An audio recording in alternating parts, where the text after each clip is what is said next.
Bueno, bienvenidos a este módulo de elaboración de guías orientadoras para promover las habilidades de pensamiento. En el presente módulo vamos a abordar un poco algunas estrategias y elementos que nos van a permitir construir unas clases gestionadas u orientadas hacia el desarrollo de las habilidades de pensamiento, partiendo de herramientas que muchos ya conocemos, que tenemos a la mano, pero que en ocasiones de pronto no funcionan como quisiéramos porque están por fuera del marco de un objetivo centrado, de cuáles son las habilidades que vamos a trabajar, y la idea es con esto aterrizar un poco todo lo que hemos aprendido. Daremos un pequeño viaje por herramientas que conocemos, pero que la idea es que las abordemos desde otras preguntas, desde otras perspectivas que nos van a permitir llevar nuestras habilidades de pensamiento un paso más allá.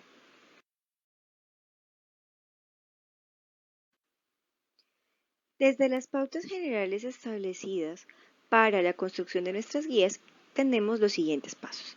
El primero, definir nuestros objetivos, identificar esas metas específicas y resultados de aprendizaje que deseamos observar en nuestros estudiantes. Nuestro segundo paso se consta de seleccionar las habilidades clave, tomar las habilidades de pensamiento que hemos aprendido a lo largo de nuestro diplomado y cómo podemos plasmarlas de manera estratégica a partir de la construcción de las guías. Como tercer paso ya estaría la organización de las guías, y para este punto será muy importante que recordemos que, por ejemplo, la estructuración de rutinas de pensamiento está orientada hacia momentos. Entonces podemos trabajar con esos momentos, cómo podemos organizarlo de la mejor manera para que nuestros estudiantes tengan una experiencia significativa. Seguidamente ya viene la proporción de definiciones y ejemplos. Acá aterriza muchísimo más a la temática que estemos trabajando o que deseemos abordar. Y como quinto paso se encuentra la proporción de los ejercicios, que este punto estará ampliamente nutrido a partir de las actividades que vamos a ver pues, en el presente módulo. Desde una perspectiva de puede que conozcamos ya la estrategia, pero la estrategia se va a transformar en la medida que integremos preguntas diferentes, con sentido, estructura, con un objetivo claro, y es justamente la intención del presente módulo.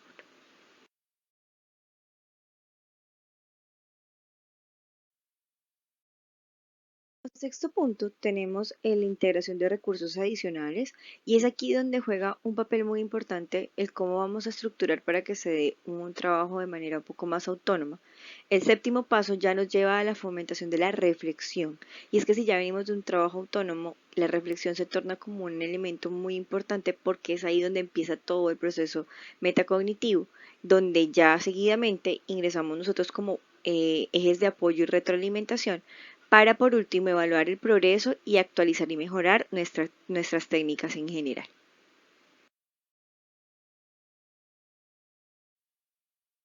Entonces, en el marco de lo que estamos revisando, vamos a integrar los mapas mentales como elementos bastón o elementos de apoyo para la construcción de nuestras guías. La idea es que tengamos una perspectiva de observar elementos que ya conocemos, como le mencionaba anteriormente, desde preguntas que nos lleven un poco más allá, entendiendo que el mapa mental en sí mismo tiene vida en la medida que podamos generar elementos de cuestionamiento en torno a él. Previo a nuestra integración en mapas mentales, es importante que tengamos en cuenta los postulados de la teoría de la codificación dual, y es que ella nos propone que nosotros podemos almacenar información en forma de representaciones lingüísticas y no lingüísticas, es decir, podemos integrar las palabras, las imágenes mentales, los olores, los sabores y otras sensaciones físicas que componen nuestro proceso de aprendizaje. Y es justamente estos elementos que logran ser reunidos en la integración de mapas mentales en el aula que los convierte pues en elementos tan importantes. En este sentido, cuanto más utilicemos estos dos códigos duales en el aula, va a ser mucha más poderosa nuestra oportunidad de aprendizaje, porque la información proporcionada hará avanzar el aprendizaje como tal.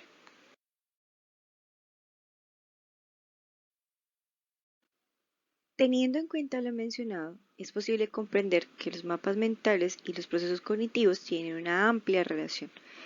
Esto porque en primera instancia animan a los alumnos a reconocer y comprender su propio pensamiento. Además, fomenta la conciencia del pensamiento de los demás en el entorno. Esta es una estrategia de uso bastante significativa cuando tengo equipos que están trabajando. ¿Por qué? Porque al trabajar en equipo debe de presentarse una sinergia a nivel de pensamiento, de estructura, de gestión, y esa sinergia de pensamiento se logra en la medida en que la representación visual permita compartir ideas, facilita el debate y la construcción colectiva, permita comprender qué está pensando el otro, además puedan ayudar a todos esos procesos de metacognición, porque en la medida que comprendo cómo estoy pensando, puedo ser empático y que también entender por qué el otro piensa de esa manera y cómo sus ideas pueden ser valiosas si las unimos en conjunto.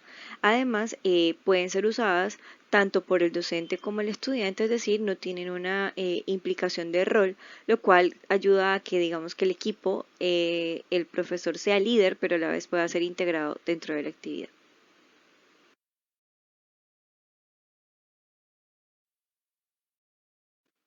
En este sentido, la comprensión de la importancia de los mapas nos lleva a los diferentes modelos de mapas mentales y la idea es que aterricemos todo lo mencionado anteriormente a cada una de las modalidades para entender su utilidad y con ello pues darle muchísimo mayor sentido a su aplicación. En primera instancia tenemos el modelo de círculo que nos llevan a todas esas definiciones de conceptos y si se dan cuenta el modelo no cuenta con una categorización como tal, sino podría trabajarse más como una especie de ideas, donde tengo un tema y puedo hablar de las nociones sin necesidad de categorizarlas o estructurales, pero sí puedo construir un concepto en general a partir de ellas. Entonces, con ella se puede preguntar o cuestionar en torno a qué se sabe sobre una idea, tema, concepto, de manera que podamos evaluar los conocimientos previos, el vocabulario, las conexiones y todas las nociones que hay en torno a. El segundo es el modelo burbuja, que va a permitir describir cualidades. Como se dan cuenta, esa descripción de cualidades también tiene, ya me son ideas integradas, o ideas integradas en un solo espacio, sino que ya hay una identificación de cada idea. Incluso puede dar espacio a categorizaciones y eso es lo que la hace tan importante. Entonces podemos hablar cómo podrías describir los conceptos, los sentimientos, los elementos que conoces en torno a, y la idea es que se puedan utilizar los sentidos para enriquecer todo el tema de la descripción y usar las ideas o el vocabulario que se tiene en torno a y cómo podemos llegar a la idea general. Después tenemos las dobles burbujas, que la idea es que pasamos ya de una descripción a una comparación y pues a un proceso de contraste. Entonces acá ya hay preguntas como cuáles son las similitudes y diferencias entre las dos ideas o cosas. Entonces la idea ya como tal es que la información pueda ir girar en torno a las características, puntos o elementos que sean diferentes o que tengan cierto elemento de similitud. Por último, en este esquema, porque tendremos otros modelos, tenemos el modelo de árbol, que lo que nos permite es justamente clasificar. Sé que se parece muchísimo al modelo como tal de mapa conceptual que conocemos, pero la idea con el modelo de árbol es agrupar, ordenar, categorizar, sacarlo un poquito del modelo de mapa conceptual, porque acá, como se darán cuenta, los conectores no son tan importantes, sino es las ideas poderlas estructurar de tal manera que sean más comprensibles a partir de agrupaciones. Entonces acá podemos partir de cuál es la idea principal, las subcategorías y cómo se puede sustentar la información en sí.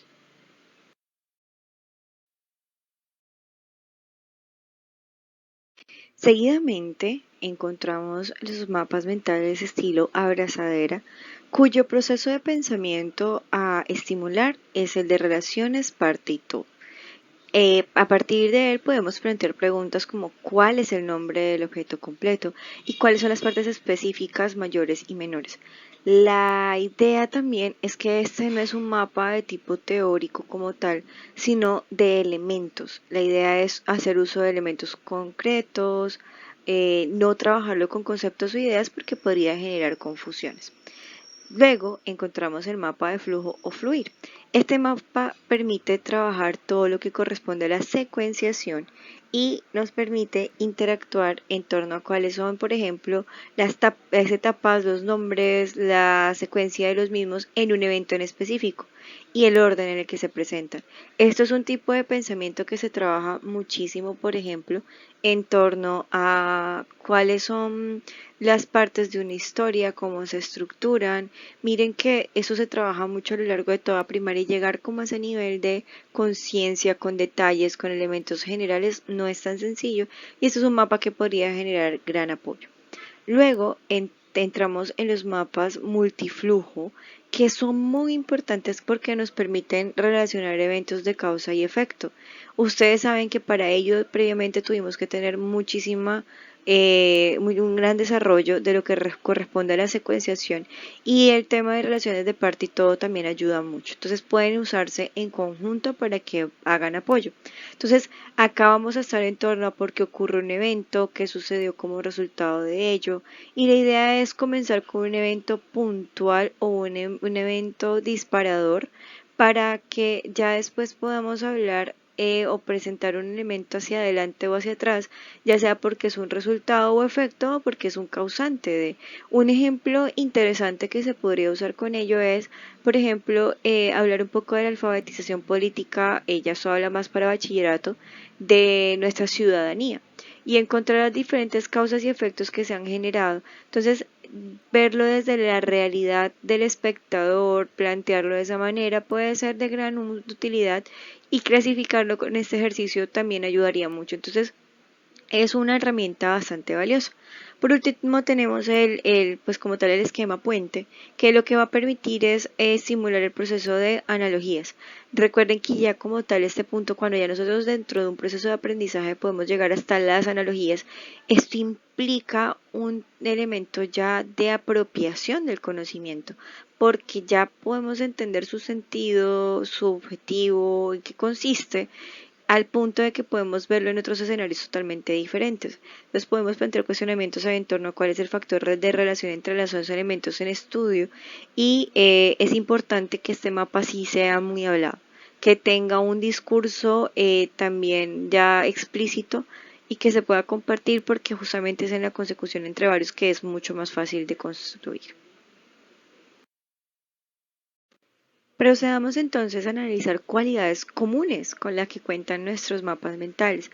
¿Por qué? Porque la idea es que también ustedes pueden crear sus mapas mentales trabajando a partir de los diferentes tipos o características del pensamiento que hemos estado abordando.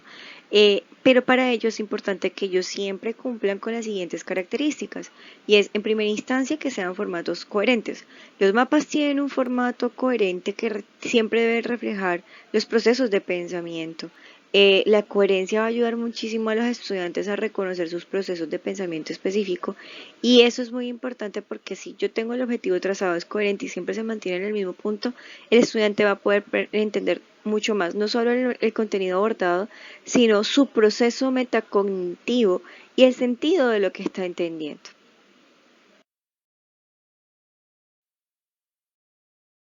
A su vez contamos con una gran característica de los mapas y es que son flexibles, porque pueden adaptarse a modificarse durante actividad o con el tiempo, o sea, no es como que se termina y ya, sino que pueden justamente ser reestructurados.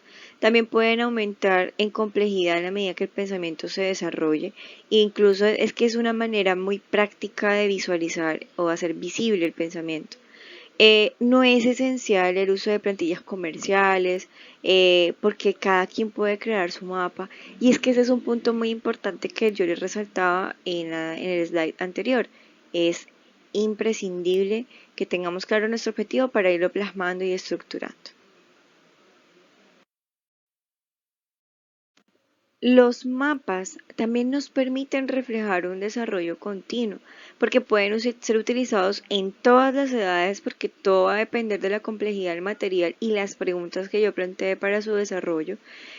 También puede ser integrado en todas las etapas educativas y eso hace que sea tan versátil.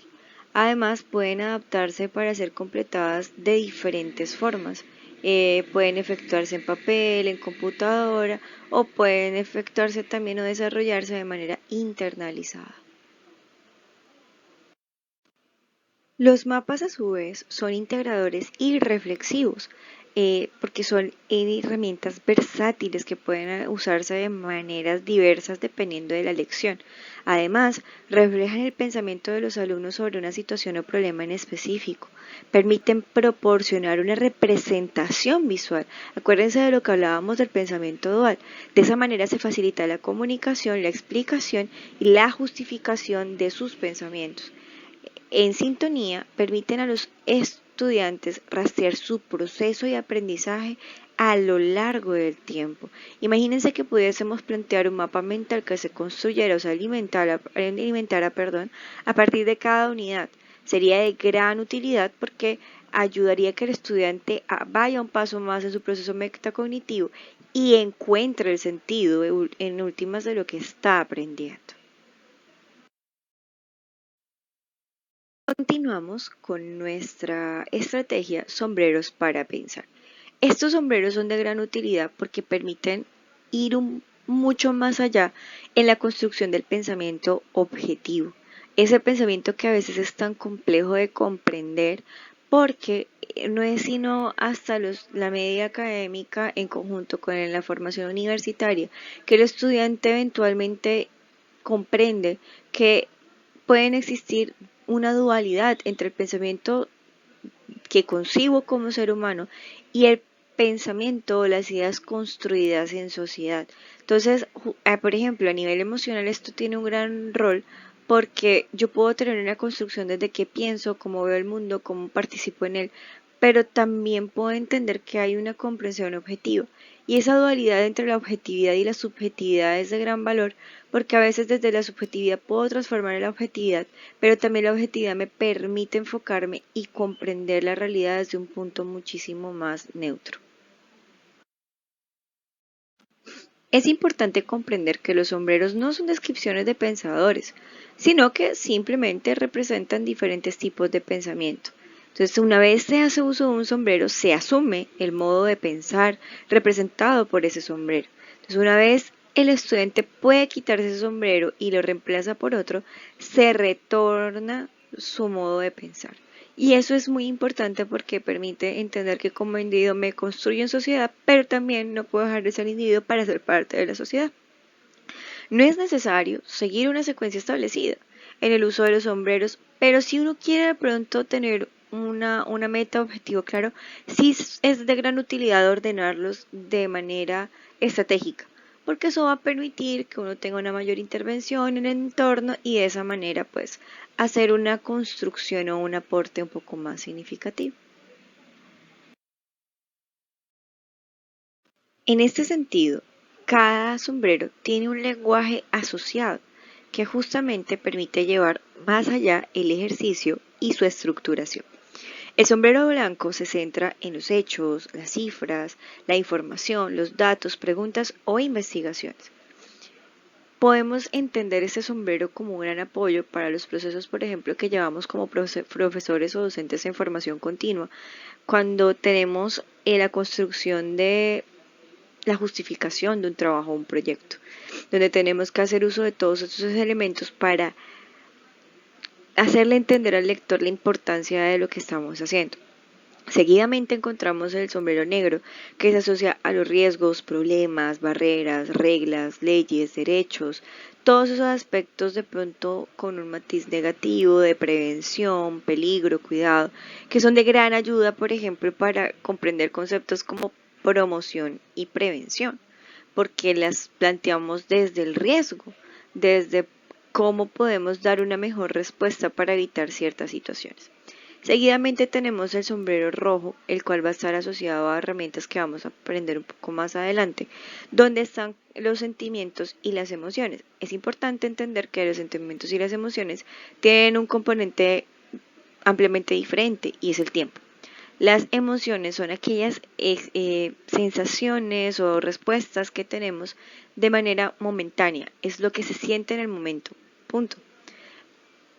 En cambio, los sentimientos son la construcción cognitiva que surge a partir de esas emociones.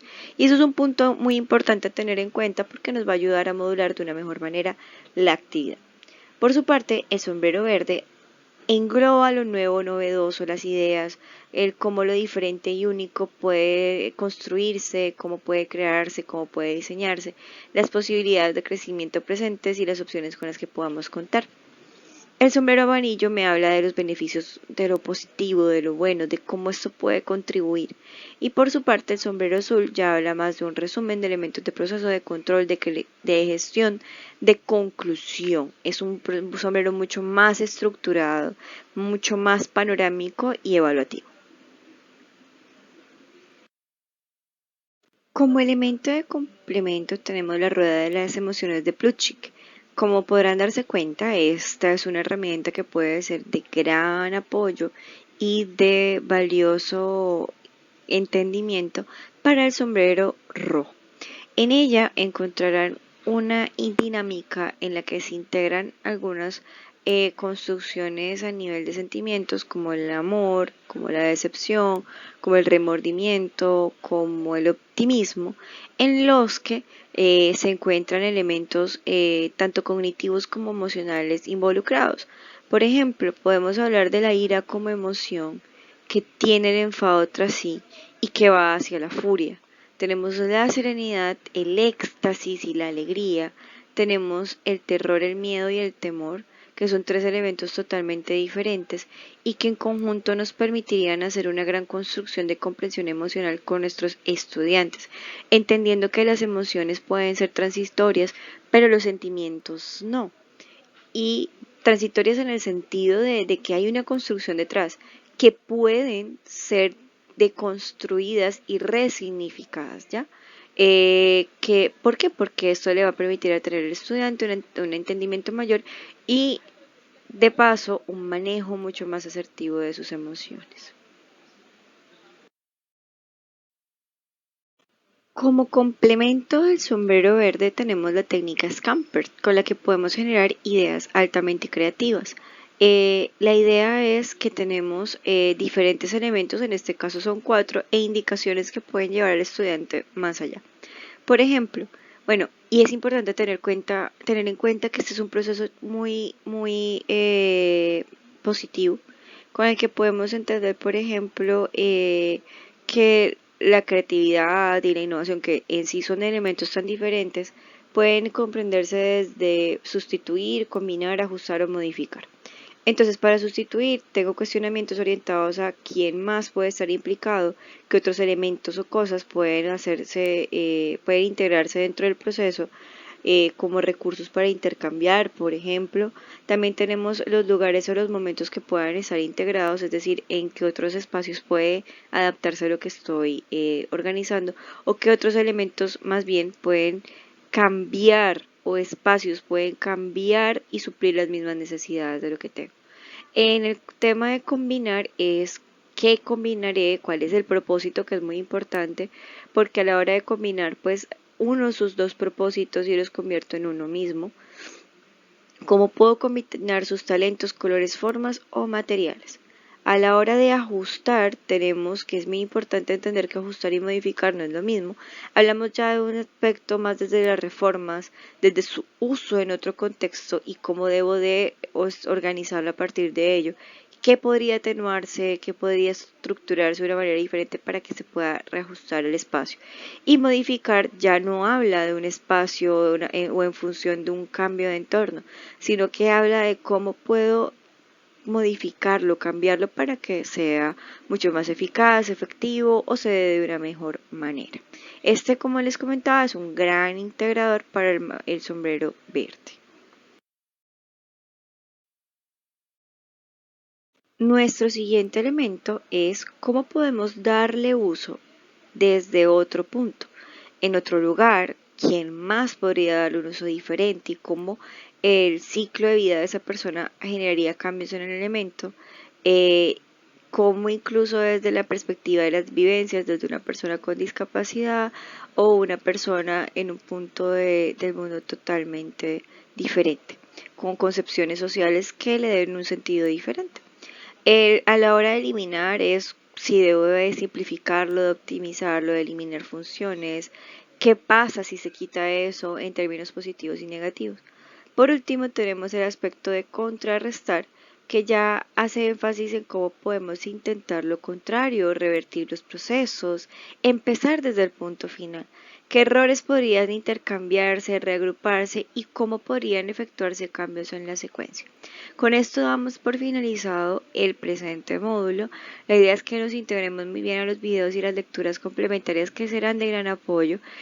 Recuerden que estas estructuras o actividades tienen como finalidad entender que puedo hacer uso de lo que ya tengo para construir a partir de lo que he aprendido en este módulo y que puede ser de gran uso dentro del aula.